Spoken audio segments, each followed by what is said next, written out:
Pouah, alors ce week-end m'a pas du tout inspiré. C'est un scandale à quel point j'avais pas envie. On savait d'avance que Silverstone avec sa génération de voitures ça allait être cauchemardesque et ben ça a pas manqué. On a quand même courtoisie de panne ça et là et autres incidents de course qui... Enfin, globalement on a eu une course qui avait de quoi tenir en haleine. C'était pas par la qualité de cette dernière, tu vois. On va en parler rapidos parce que j'ai une vidéo sur l'R18 à terminer. Je suis pas chez moi ce week-end, donc il faut vraiment que je mette un coup dès ce début de semaine. Si vous voulez soutenir la chaîne, bien évidemment, vous avez Oli Energy. Vous utilisez le code Clippy, 10% de réduction pour vous, 10% de commission pour moi. C'est le moyen le plus efficace de soutenir la chaîne, on ne cesse de le dire. En plus, il y a les milkshakes café là qui sont très très bons et très bienvenus en cette période. Mais si vous voulez ni gourde ni poudre, il y a le Super Thanks qui me super remercie. Si vous voulez pas utiliser d'argent, ce qui se comprend, putain, les temps sont durs, faut acheter un porte-à-split. Vous avez le boost sur mobile ou bien simplement le fait de commenter, liker, partager, vous abonner, qu'on aille chercher les 40K. Les temps sont rudes, comme d'habitude, mettez-vous à l'abri avant de me mettre à l'abri. Sans plus de salam alek, on va très vite entrer dans ce Garage Talks. Bon alors le clair highlight du week-end, c'était les livrées spéciales, hein. Bah oui, hein, quand même, hein. Voilà, la livrée Cadillac était merveilleuse, hein, pour célébrer l'Independence Day américain. C'est revêtu de rouge, blanc et de bleu. Happy 4th of July sur des terres britanniques. Bon, ça la fout mal, mais genre là, à mon avis, ils vont avoir du mal à jeter tout le thé dans le port. Bon, pas plus joli, mais j'apprécie beaucoup le clin d'œil historique. Le McLaren, qui avait une livrée hommage à la M2B, la première McLaren de Formule 1. Et oui, la première McLaren de Formule 1 n'était pas papaye. La deuxième non plus, d'ailleurs. En fait, le coup du papaye, ça va surtout être en Can-Am, je crois. Parce qu'en Formule 1, ils ont 70, 72 en orange, très beau orange, iconique.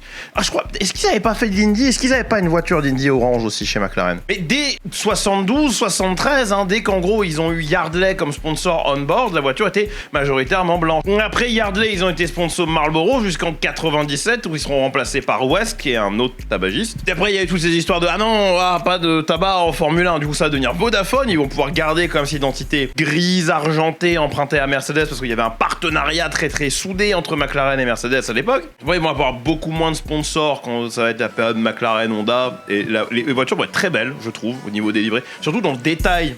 Celle de 2016, là, quand tu zoomes, genre, tu te rends compte que c'est beau. Putain. Et puis après, à partir de 2017, quand ils ont foutu à la porte Boulier, ou plutôt que Boulier s'est foutu à la porte de lui-même, il y a Brown qui a vraiment voulu ramener cette identité visuelle, parce que c'est vrai que des voitures oranges, c'est vachement marquant. Sinon, avant ça, McLaren, ils utilisaient beaucoup de livrets papaye en test. Voilà. Et je suis content d'avoir fait 2 minutes à parler que de ça. Il est pas un peu surexposé, le fond? On s'en fout. Non, je suis content parce que c'est de loin le truc qui m'a le plus intéressé ce week-end. Bon, il y avait la course de karting, hein, qui... bon, c'était marrant 2 minutes, mais on va pas se mentir, A, c'était très forcé, et B, Ben Sulayem et Dominique Ali qui s'incrustent. Le malaise. Et je dis que c'était forcé parce que c'était clairement là pour recréer le moment viral de Miami l'année dernière où, alors que ça devait être qu'une parade, les pilotes ont commencé à se tirer la bourre. La preuve, c'est que là, maintenant, ils ont dit non, mais chacun aura sa petite voiture, et puis du coup, ce sera plus des éléments Lego sur des kartings électriques normaux, quoi. On notera d'ailleurs que c'était tellement du forcing, Ben Sulayem et compagnie, qu'il y avait même pas de Lego sur sa bagnole à lui, quoi. Bon, je trouverais quand même un certain confort, solace, dans le fait que Fernando Alonso clutche sa 33e victoire. On se retrouve à Spa-Francorchamps. Ah non, ça c'est week-end review, ça. Oh, sinon, le GP en lui-même, je me suis fait chier, hein, je vais pas vous mentir. Dès le sprint, hein, on savait que Silverstone, ça allait être un circuit compliqué. On savait que Silverstone, c'est un circuit énergivore. Je vais même pas vous faire, genre, je déroule le week-end, hein, je vais même pas vous... Parce que j'aime bien faire de la remise en contexte et tout, ça rallonge un peu le temps de la vidéo, vous avez le temps de finir votre repas, parce que je sais que vous me regardez souvent le midi ou le soir pendant que vous mangez. Et c'est un très grand honneur. Merci le Zeng. Mais là, j'ai pas envie de faire semblant. Silverstone, c'est un circuit avec énormément de courbes rapides, assez peu de gros freinage et pas beaucoup de virages mi-vitesse où tu peux recharger. Or, c'est là qu'on recharge dans cette génération de Formule 1. Et si on recharge pas, après, on n'avance pas dans la ligne droite, hein. On passe d'avoir une moto GP à une 50 alors que, bon, t'as pas le BSR, donc... Niveau assurance, c'est compliqué. En plus, ces voitures restent en corner mode dans les longues courbes prises à fond. Donc, elles génèrent plus de traînées. Donc elle consomme plus d'énergie. Résultat, hein, Cobbs, Maggots, Beckett, ces virages qui faisaient la distinction entre les bons et les très bons pilotes. On les passe au pied levé pour régène parce que sinon ta bagnole c'est un iPhone 6 en fin de vie pendant 20% du tour. Oh putain qu'on s'est fait chier. Et j'espère que vous vous rendez compte à quel point c'est un échec pour le sport. Et là on peut plus se cacher derrière des non mais faut attendre, ça va mûrir, machin. J'espère que vous vous rendez compte à quel point c'est un échec pour le sport, qu'un des circuits les plus spectaculaires et fun à regarder au niveau des tours de qualif, parce que Silverstone, c'est un peu comme Spa, c'est un peu comme Monza ou Imola, d'une certaine manière, c'est beaucoup de commitment. Hein. C'est quoi le mot français pour commitment? Oh, j'en ai rien à foutre. C'est vraiment des circuits qui font l'écrémage entre les bons, les très bons et les potentiels champions du monde, tu vois. Bah là, quand tu voyais les voitures passer, tu disais putain, elles sont vachement lentes quand même. Genre visuellement, c'était flagrant. Je vais pas trop vous mettre d'image parce qu'on essaye de respecter un tout petit ratio pour pas se faire emmerder, mais comparer ça avec de la LMP2, je sais pas pourquoi les P2 elles ont l'air d'aller plus vite. C'est sûrement parce qu'elles régènent pas dans les virages et qu'elles sont vraiment à la limite du grip, non? Ouais, c'est clippé du montage, de retour avec une nouvelle interruption. Je voulais quand même vous mettre des images en fait, juste pour comparer, juste un rapide side-by-side entre une LMP2 et une Formule 1 qui passe Maggots et Beckett. Du coup, je suis allé chercher le highlight officiel de l'ELMS, jusque-là pas de problème. Et après, je suis allé prendre le highlight des qualifs en Formule 1. Et je me suis rendu compte que de tout le highlight, si on exclut les moments où il y a des sorties de piste, ou le moment à la fin où Antonelli parle à la radio, il n'y a aucune image des voitures ailleurs que dans les 3 derniers virages et les passages sur la ligne. Vous allez pas me faire croire que ça, c'est pas volontaire. Hamilton nous a dit que tous les pilotes parlaient que de régène et d'énergie et de déploiement en amont du GP. Alonso compare Beckett à une station de recharge. Verstappen nous a parlé la semaine d'avant des simulations et qu'elles étaient presque drôles. Jean Bros se tape une barre tellement il est obligé de conduire différemment. On n'a pas tous le même humour, je conçois. Et dans tout ça, on en revient de plus en plus sur cette génération de voitures à qui c'est qui a la meilleure voiture. Moi qui ai toujours été un partisan de... Non mais c'est vraiment 60% la caisse et 40% le pilote, c'est jamais le pilote à 100%, jamais la voiture à 100%, toujours la somme des deux. De plus en plus, cette saison en tout cas, ça s'est remis à mal. Là généralement, il y a quelqu'un qui est en train d'écrire est-ce qu'on devrait pas plutôt dire le produit des deux parce qu'en fait c'est plus une multiplication et je vous fais confiance pour les matchs. Je me fais confiance pour faire une phrase qui communique mon opinion, mon point au plus grand nombre et qui sonne bien. Si vous aviez compris ce que je veux dire et que vous sentez quand même le besoin de reprendre parce que non mais c'est pas exact, c'est que j'ai réussi mon coup en fait. Vous avez compris ce que j'ai dit et que derrière vous commentez, donc ça augmente mon référencement. Et dans cette histoire, il est clair que pour l'instant la meilleure caisse toute confondue, c'est la Merco, bien que les upgrades Ferrari commencent à marcher, mais on va pas se mentir, pas autant. La victoire de Leclerc, c'est pas... Sous d'autres circonstances, il gagnait pas. Ah, je suis désolé. Ah, pardon, Marion. D'ailleurs, en qualif, vous aurez tous été stupéfaits, c'est effroyable. Mercedes a trouvé une nouvelle faille dans le règlement. C'est des tricheurs et il faut les envoyer au pilori. En fait, ils ont ramené l'astuce moteur en qualif que eux et Red Bull utilisaient en début de saison et que la FIA avait rendu impossible à exploiter. C'est-à-dire le truc qui leur permettait de contourner le ramp down, la réduction progressive d'énergie. Qui est génial, c'est super d'avoir une réduction progressive d'énergie, ergo de ta puissance en... Putain, mais quel règlement formidable! Là, sans enfreindre le règlement, en fait, Mercedes, ils ont trouvé moyen de, quand même, contourner la ramp down. Le principe est étonnamment simple, les pilotes relâchent totalement l'accélérateur une 40aine de mètres avant la ligne de chronométrage. C'est une LMP, le bail, sans le côté fun et guerre à 3 voies entre le Japon et l'Allemagne. Donc, de la subtilité, je vais lire mes notes, j'en ai plein le cul. Ça vient du fait que la règle de ramp down, ou réduction de la puissance, ne s'applique que lorsque le pilote continue à demander de la puissance, c'est-à-dire quand il reste pleine charge sur l'accélérateur. Si le pilote relève totalement le pied avant la ligne, il n'est plus en train de demander toute la puissance disponible. Dans le texte réglementaire, c'est d'ailleurs explicité,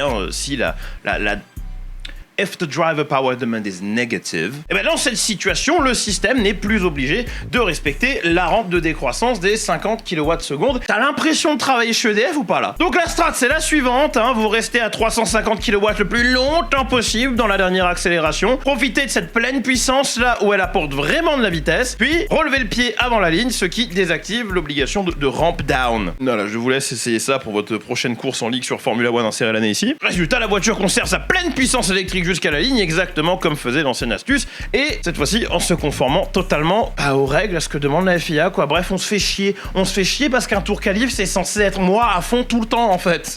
C'est casse-couille au possible. J'ai pas partagé beaucoup de positivité aujourd'hui, moi. Bon, après, en course, Mercedes a été plutôt malheureux côté Antonelli, mais je salue quand même énormément la combativité du gosse qui refusait de DNF. S'il y avait un espoir de points, il restait en piste. Et Mercedes a été très chanceux du côté de Russell, qui après un énième week-end mal branlé récupère quand même un podium et réduit l'écart avec Antonelli. Mesdames, messieurs, il ne reste que 25 points entre les deux pilotes, l'intérêt est relancé pour le fight.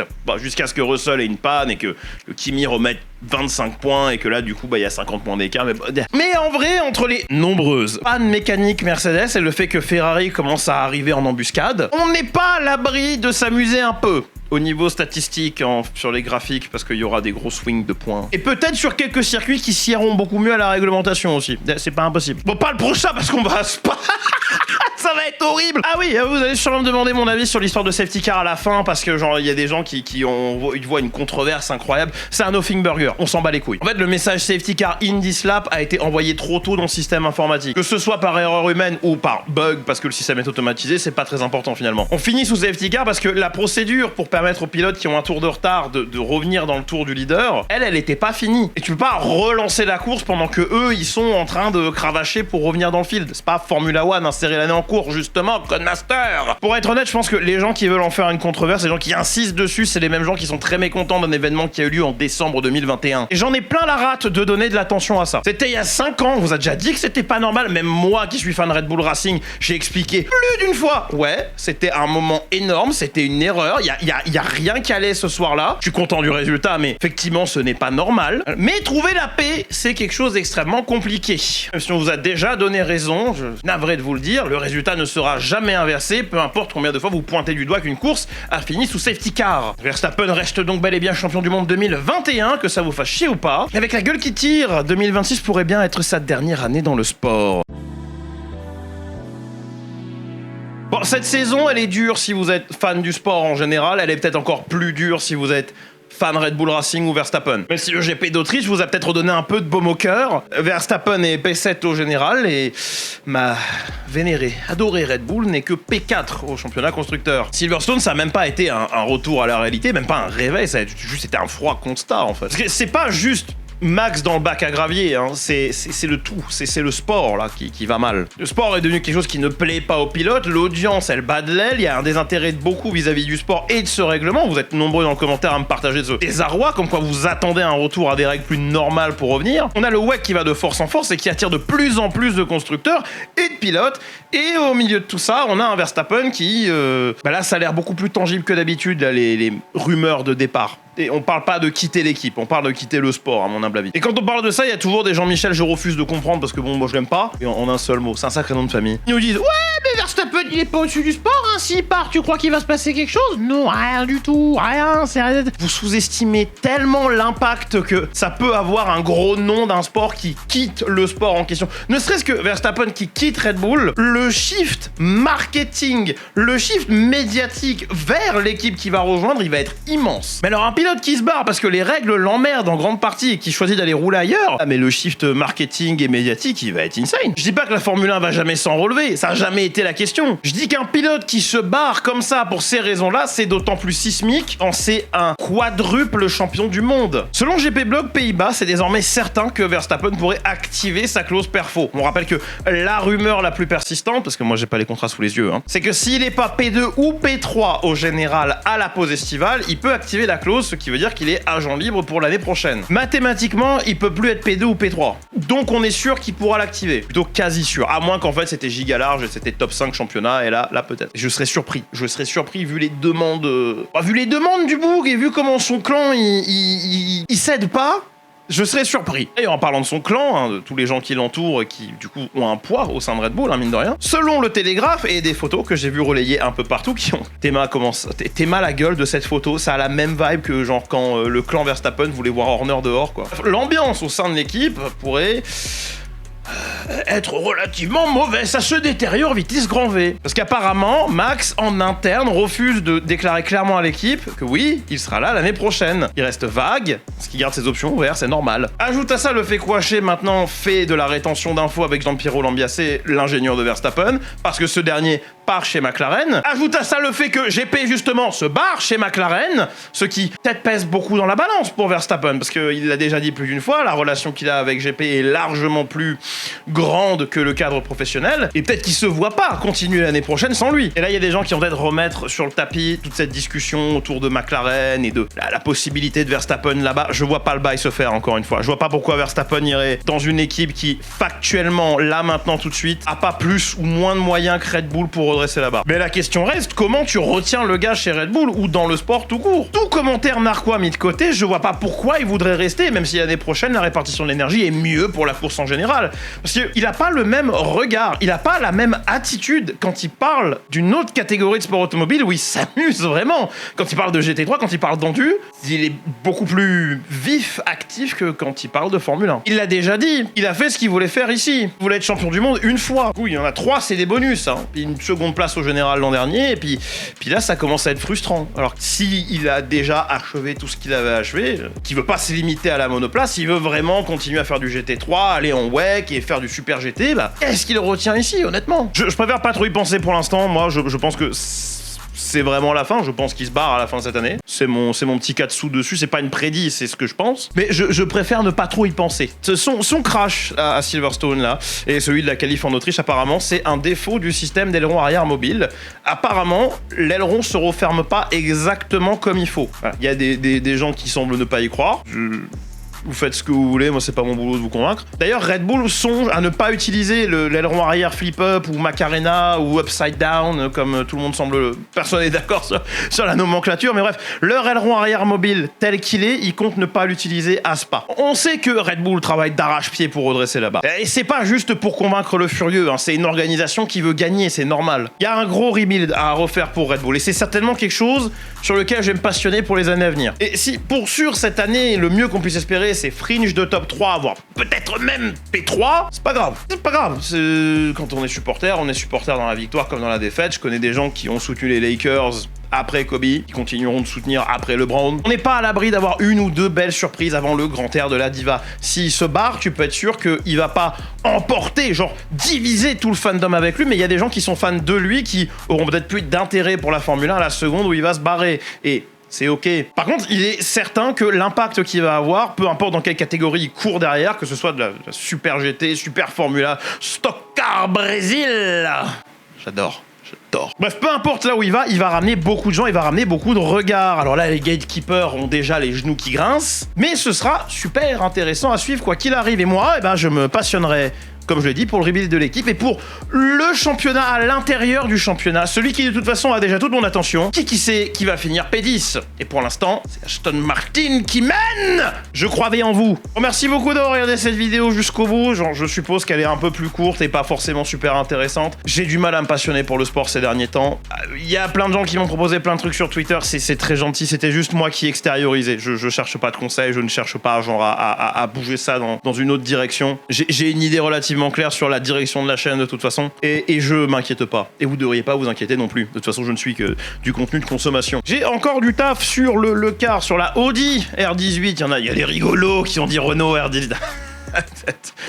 J'aurais aimé déjà la sortir, mais genre je continue de sous-estimer la tâche à chaque fois et là j'en suis qu'à 20 minutes de vidéo. Et on vient seulement de finir de parler du Mans 2011 sur la timeline, donc on a du boulot. Ce week-end je ne serai point là, je suis à la Japan Expo si tout va bien et tout devrait bien aller. De toute façon j'ai déjà fait toutes mes résas, donc on se démerdera hein. Bref, quelque chose, merci beaucoup d'avoir regardé jusqu'au bout. Twitch, Twitter, Instagram, mes couilles sur la commode. J'essaie de clipper la clip. Suivez-moi partout sauf dans la rue. Bisous. Et je donnerai des free hugs à la Japan Expo. Love me,